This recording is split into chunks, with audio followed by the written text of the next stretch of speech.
All right, so this video we're looking at the other three examples. I'm just going to kind of take a look at the different transformations that'll come through. So here we have a negative on top, that's going to be a reflect over the x-axis, and a +4 on the bottom, which is translate left 4.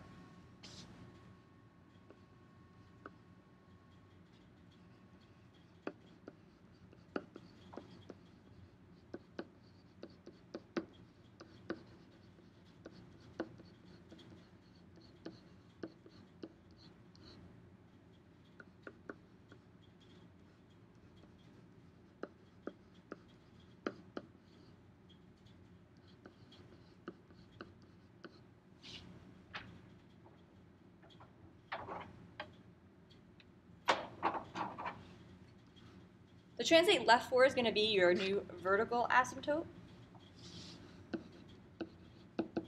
So again, before you even do the table, you can put your asymptote lines on there. That's going to be x equals -4.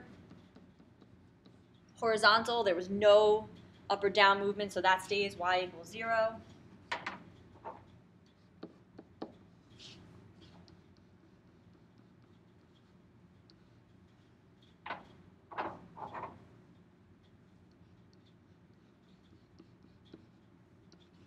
So you can get those on there immediately, which is really nice. Now again, we're going to take the table. We can kind of do pretty much everything in one shot, but I'm going to do two different versions of this.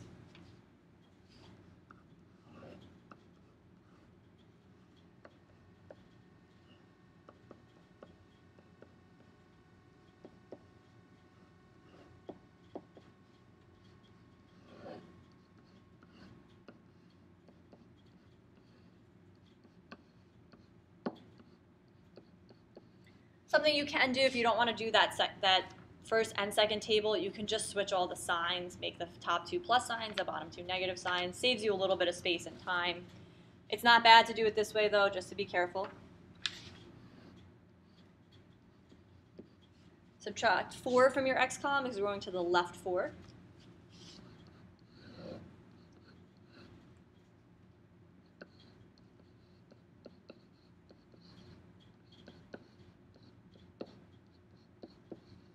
And then we have enough to plot our points on there, so we'll do that.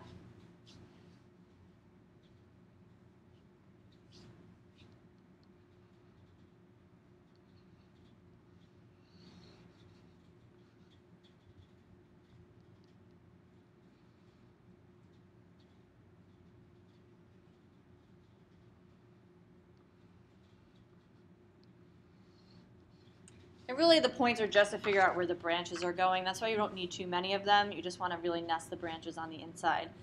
Domain's going to stay the same, but the range is going to flip-flop because we did reflect it over the x-axis. Actually, I take that back. It's going to stay the same even though you have reflected.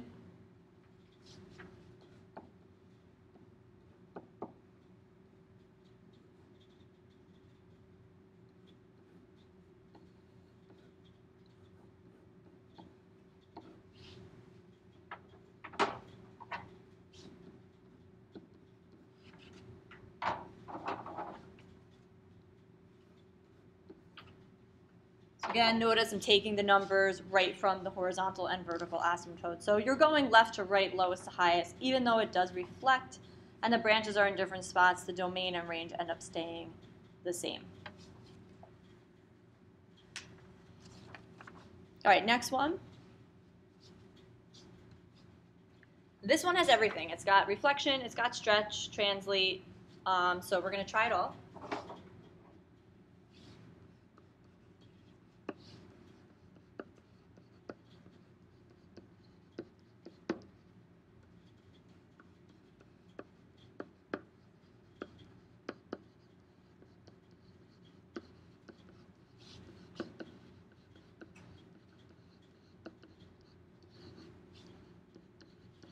And really, those two transformations you can do all in one shot. You can multiply your y column by -4, so that way you don't have to do it in two different steps.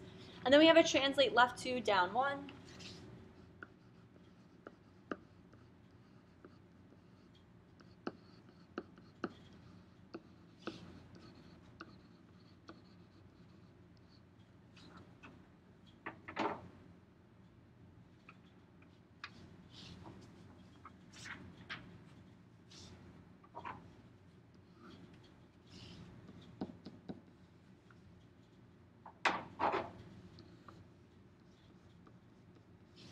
And just notice too, I put in my horizontal vertical asymptote based on the left-right translation and the up and down translation. We can graph those two things right away.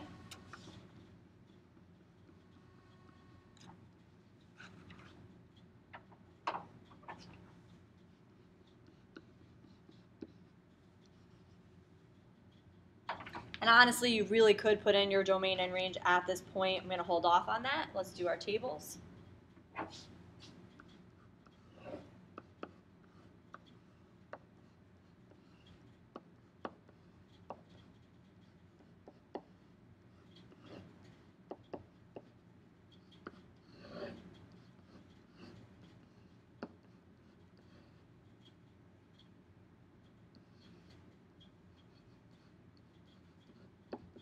Nice thing is, comes out to all whole numbers, so you can really do the reflecting and the stretching in the same shot, then do your translating in the same time. So we're going to subtract 2 from the x, subtract 1 from the y.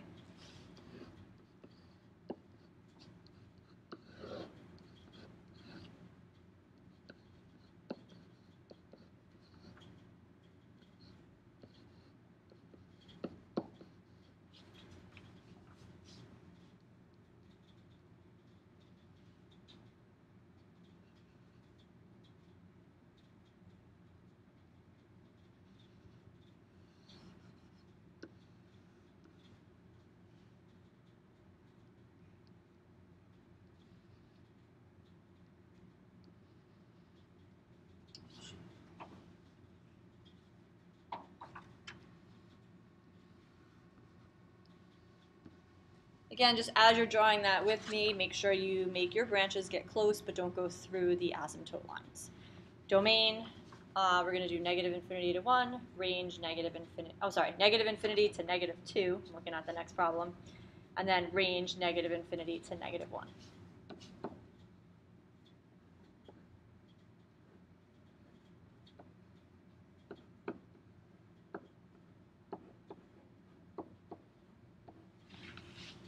And since I'm color coding, if you notice how I'm writing this out, you essentially could do that for all of your problems and then just fill in the value at the vertical asymptote, the value at the horizontal.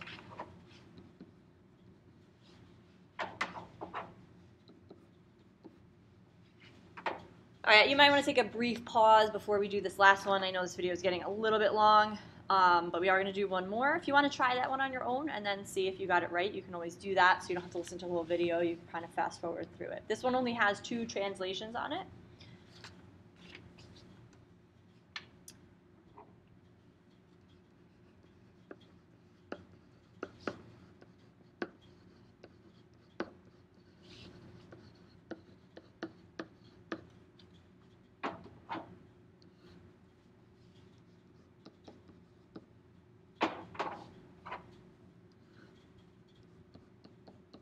So we have our horizontal and our vertical asymptote. We can fill that in.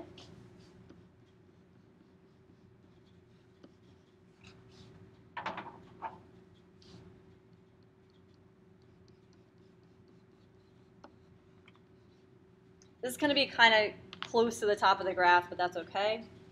Again, I could probably do the domain and range right now.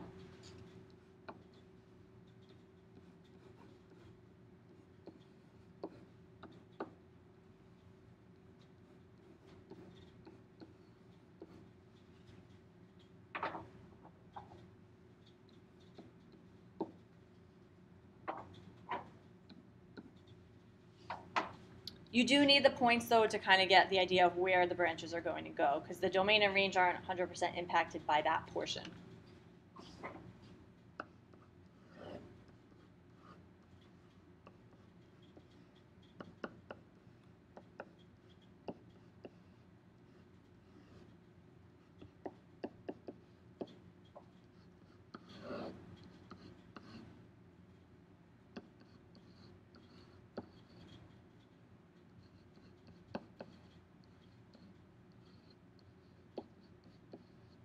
Again, if you want to change over to decimals to help with the graphing process, you can do that.